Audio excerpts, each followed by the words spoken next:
अरे भैया, हाँ भैया, आप कौन हैं और कहाँ से आए हैं और किस लिए मेरे घर पर आना हुआ आपको? अरे भैया सूबेदार जी, मैं दापोली से चल करके आया हूँ। अच्छा भैया, और भैया मैं बड़ी आस लगाकर आपके पास आया। अरे कौन सी आस लगा करके मेरे पास आए? हे सूबेदार जी, हाँ, हाँ, हाँ। हमने सुना है कि आप अपने छोटे बेटा भीमराव का विवाह करना चाहते हैं। हाँ, आपने सही सुना। तो भैया सूबेदार जी, कहो। हमारी एक भतीजी है, हमारी एक भतीजी है जिसका नाम है रमा, और वो बहुत ही छोटी थी जब उसके माता पिता का देहांत हो गया था। तो भैया अब वो हमारी भतीजी रमा कुछ सयानी हो गई है, तो हम चाहते हैं कि उसका विवाह कर दे, क्योंकि उसके विवाह की जिम्मेदारी हमारी ऊपर है। बहुत अच्छी बात है। तो भैया सूबेदार जी, हम रिश्ता लेकर के आए हैं आपके यहाँ। अगर आप चाहो तो मुझ पर ये एहसान कर दो, हमारी भतीजी को अपने घर की बहू बना लो। अरे हम जीवन भर आपके आभारी रहेंगे सूबेदार जी। अरे भैया, हाँ देखिए आपने आने में थोड़ी देर कर दी, क्योंकि अभी 2-3 दिन पहले मैंने अपने बेटे की शादी पक्की करी है। पिता रामजी राव कहने लगे कि भैया आपने आने में देर कर दी। अभी 2-3 दिन पहले मैंने अपने भीमराव की शादी पक्की कर दी है। मेरे भीमराव की शादी तो पक्की हो चुकी है, रिश्ता तय हो चुका है। आज रमा के चाचा जी बड़ा उदास हो गए, सर झुका करके बैठ गए, आंखों में आंसू आ गए कि अरे मैं क्या बताऊं, मैं क्या बताऊं। बड़ी आस लगा करके मैं आया था।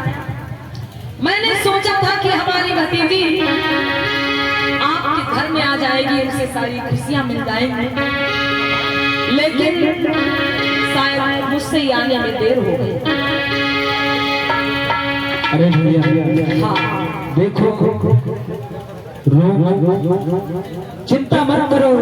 देखिए मैं अपने बेटे को बुला रहा हूँ, हम अपने बेटे से पूछेंगे कि हमारे बेटे के क्या विचार है। आप चिंता मत करो। आज जब रमा जी के चाचा जी को बड़ा दुखी देखा, निराश देखा, उदास देखा है, तो रामजी राव सतपाल कहने लगे भैया चिंता ना करो, थोड़ा रुको। अच्छा हम अपने बेटे के विचार जानते हैं कि मेरे बेटे के विचार क्या है, थोड़ा रुकिएगा। अरे बेटा भीमराव,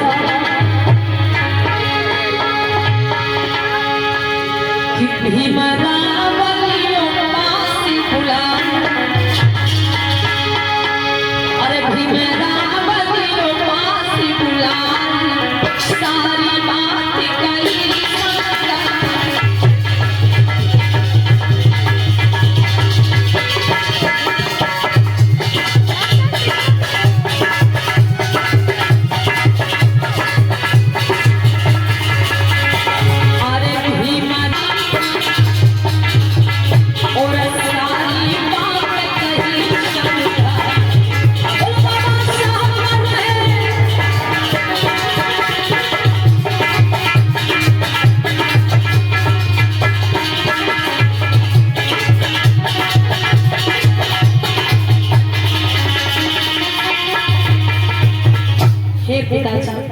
अपने पास बुलाया। अरे देखो बेटा, ये एक सज्जन आए हुए हैं और ये बहुत ही दुखी और उदास हैं। ये अपने बेटे का रिश्ता लेकर के आए हैं मेरे पास में। तुम्हें तो पता है कि अभी 2-3 दिन पहले मैंने तुम्हारी शादी पक्की कर दी है, लेकिन ये सज्जन बहुत उदास और चिंतित है। बताओ बेटा मैं क्या करूं? अरे पिताजी, हाँ, इसे मुझसे सलाह लेने की क्या जरूरत है? सुनिए पिताजी, अगर आप मेरा विवाह कराना ही चाहते हैं, वैसे तो मेरे मन में विवाह की कोई इच्छा नहीं है, लेकिन अगर आप मेरा विवाह कराना ही चाहते हैं कि हे पिता श्री इच्छा मेरी, ओ हे पिता श्री इच्छा मेरी, उस घर से शादी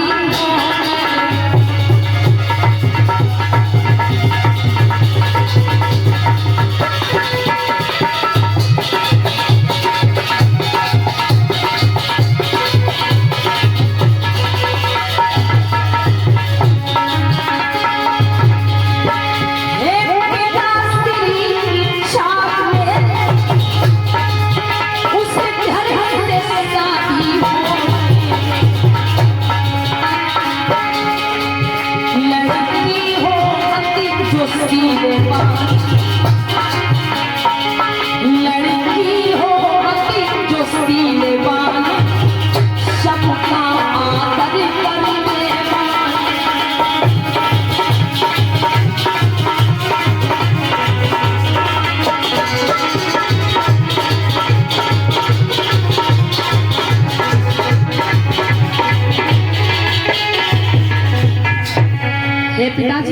हाँ बेटा। इसमें मुझसे पूछने की कोई जरूरत नहीं है।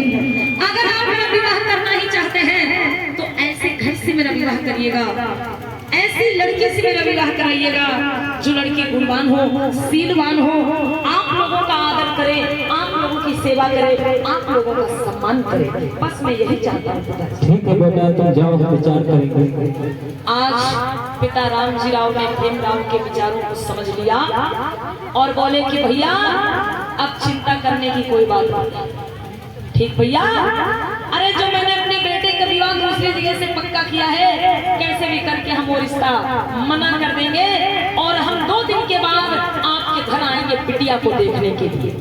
आज रमा के चाचा जी ने जैसे इतनी बात सुनी बहुत खुश हो गए, बोले हे सूबेदार जी, अरे हम जीवन भर आपके आभारी रहेंगे, जीवन भर आपका एहसान मानेंगे, आपने मेरी लाज रखी, आपने मेरी बात मानी। आज दोनों लोग गले मिले हैं बड़ा खुशी मन से और बोले भैया ठीक है, आप आइएगा और हम आपका इंतजार करेंगे।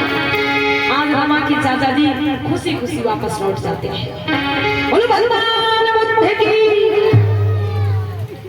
ये